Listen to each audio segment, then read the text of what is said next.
Assalamualaikum warahmatullahi wabarakatuh. Kami dari kelompok C1 ingin memaparkan tentang salep desoksimetasone. Next. Nah, ini anggota kelompok kami. Next. Di sini poin pertama ada desain produk, poin kedua pembuatan produk, poin ketiga desain kemasan. Next. Untuk desain produknya, obat acuan kita menggunakan Innerson Cream dari Interbat dengan pengemasan primer tube neto 15 gram, kekuatan sediaan 0,25%, golongan obat menurut PMK nomor 3 tahun 2021 adalah obat keras, golongan kortikosteroid. Next. Studi preformulasi API, salep desoksimetasone. Salep desoksimetasone ini mengandung desoksimetasone dengan rumus C22H29FO4 tidak kurang dari 90% dan tidak lebih dari 110% dari jumlah yang tertera pada etiket. Efek farmakologinya meredakan gejala peradangan, gatal, kemerahan, akibat psoriasis, eksim, alergi, atau kelainan kulit dermatitis. Yang responsif terhadap obat kortikosteroid. Bekerja dengan menstabilkan membran lisosom leukosit, mencegah pelepasan asam hidrolase destruktif, dan leukosit menghambat akumulasi makrofag di daerah radang. Nah, berikut rumus molekulnya. Dengan bobot molekul 392,5 gram per mol, dengan kelarutan tidak larut dalam air, sangat larut dalam etanol, aseton, dan kloroform. Titik lelehnya 217 derajat Celcius dengan stabil pada tempat sejuk terlindung dari cahaya matahari. pKa-nya 13,44, koefisien partisinya 2,35, penyimpanan disimpan pada suhu 20-25 derajat Celcius, lindungi dari panas atau api, dengan wadah tertutup baik. Next. Studi performulasi eksipien.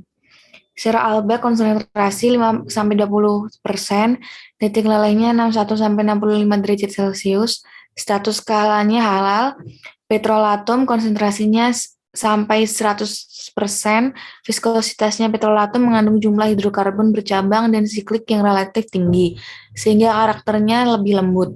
Titik lelehnya 38-60 derajat Celcius, status kehalalannya halal, isopropil miristat konsentrasinya 1-10%, viskositasnya 5-7 MPAS pada suhu 25 derajat Celcius, titik lelehnya 3 derajat Celcius, status kehalalannya halal, propil paraben konsentrasinya 0,01-0,6%, viskositasnya 8,4 MPAS pada suhu 22 derajat Celcius, titik lelehnya 96-99 derajat Celcius, status skalanya halal. Butil hidroksitulen konsentrasinya 0,0075-0,1%, viskositasnya 3,47 mm kuadrat per S pada suhu 80 derajat Celcius, titik lelehnya 70 derajat Celcius, status skalanya halal, alkohol konsentrasinya 60-90%, viskositasnya 1,22 MPAS pada suhu 20 derajat Celcius, titik lelehnya minus 112 derajat Celcius, status skalanya syubhat. Lalu pembuatan produk dengan desain formulanya desoksimetasone, final formulanya 0,25% sebagai zat aktif, secara alba final formulanya 12% sebagai basis, petrolatum final formulanya 17% sebagai basis, isopropil miristat final formulanya 10% sebagai emolien, propil paraben 0,6% sebagai pengawet, butil hidroksitulen final formulanya 0,1% sebagai antioksidan, dan alkohol final formulanya 60,05% sebagai pelarut. Untuk kuantitas bahan, desoksimetasone kuantiti per batch-nya 0,25 gram, sera alba 12 gram, petrolatum 12 gram, isopropil miristat 10 gram, propil paraben 0,6 gram, butilated hidroksitoluen 0,1 gram, alkohol 60,05 gram. Proses pembuatannya, semua bahan dilakukan penimbangan menggunakan neraca analitik dan gelas RLG. Critical process parameternya, semua bahan yang ditimbang sesuai dengan bahan yang dibutuhkan. Untuk IPC-nya, dilakukan uji organoleptis.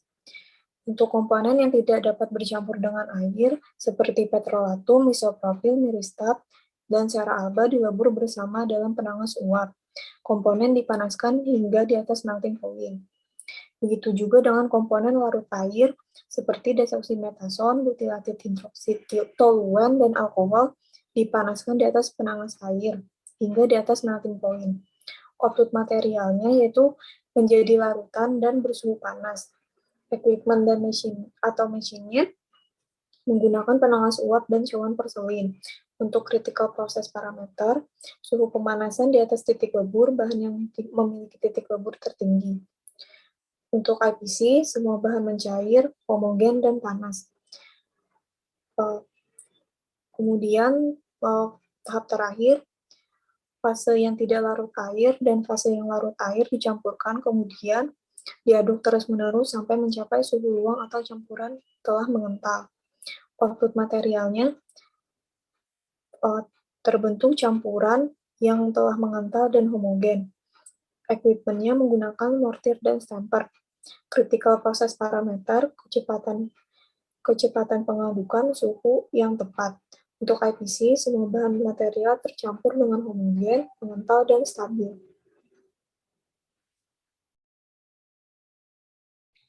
Yang berikutnya ada quality target product profile.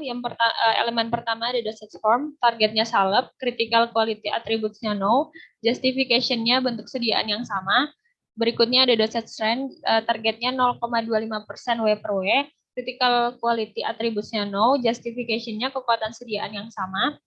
Yang berikutnya ada route of administration, targetnya topikal, critical quality attributes-nya no, justification-nya kulit ditargetkan tanpa adanya dampak efek samping sistemik. Berikutnya ada stability, targetnya setidaknya disimpan 12 bulan pada suhu kamar 20 hingga 25 derajat Celcius. Critical quality attributes-nya yes, justification-nya mempengaruhi kualitas produk. Berikutnya ada physical appearance, targetnya itu sediaan semi-solid memiliki konsistensi yang lembut berwarna putih. Critical quality attributes-nya no, justification-nya physical appearance tidak secara langsung berhubungan dengan keamanan pasien.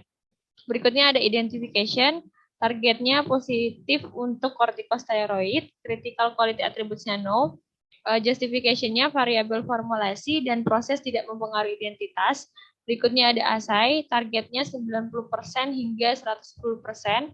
Critical quality attributes-nya yes. Justification-nya mempengaruhi efikasi dan safety. Kemudian ada content uniformity, targetnya itu nilai keberterimaan 10 unit sediaan pertama tidak kurang atau sama dengan L1%. Kemudian critical quality attributes-nya yes. Justification-nya untuk memastikan konsisten kinerja sistem pengiriman. Kemudian ada pH, targetnya 6-7, critical quality attributes-nya yes, justification-nya mempengaruhi stabilitas fisikokimia. Berikutnya ada minimum fill, untuk targetnya tidak boleh kurang dari 95% dari jumlah yang tertera pada label. Untuk critical material atributnya no. Kemudian justification-nya tidak secara langsung terkait dengan keamanan dan efikasi. Berikutnya ada rheological properties, untuk targetnya yield stress. Kemudian untuk critical material atributnya yes.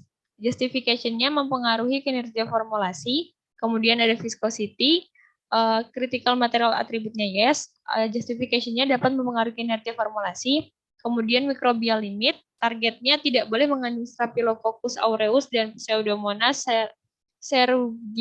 ceruginosa. Kemudian atribut material kritikalnya itu yes, justification-nya mempengaruhi stabilitas dan keamanan formulasi. Dan yang terakhir itu container closure system, targetnya sesuai dengan bentuk sediaan, kemudian critical material atributnya no, dan justification-nya mempengaruhi kinerja formulasi. Berikutnya ada evaluasi desain.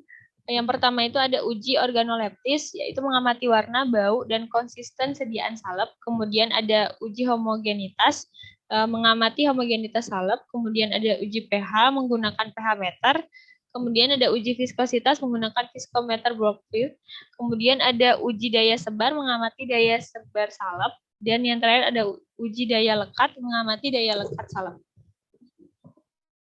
Yang selanjutnya yaitu desain kemasan.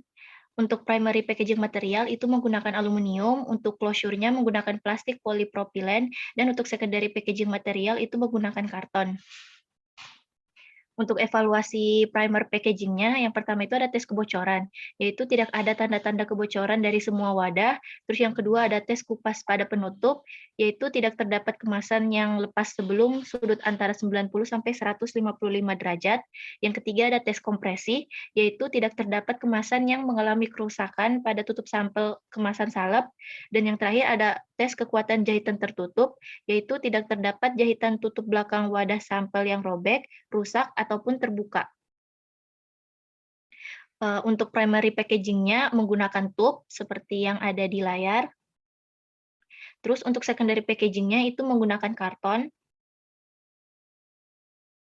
Untuk informasi primary dan secondary yang ada di packaging-nya, yang pertama itu ada nama obat atau dagang, terus ada nama generik, ada bentuk sediaan, tanda khusus pada obat atau golongan obat, terus ada komposisi, indikasi dan kontraindikasi, kemudian ada berat bersih, efek samping, aturan pakai, peringatan, perhatian, kemudian ada tanggal kadaluarsa, ada nomor batch, ada nomor registrasi, nama produsen dan alamat, serta ada penyimpanan.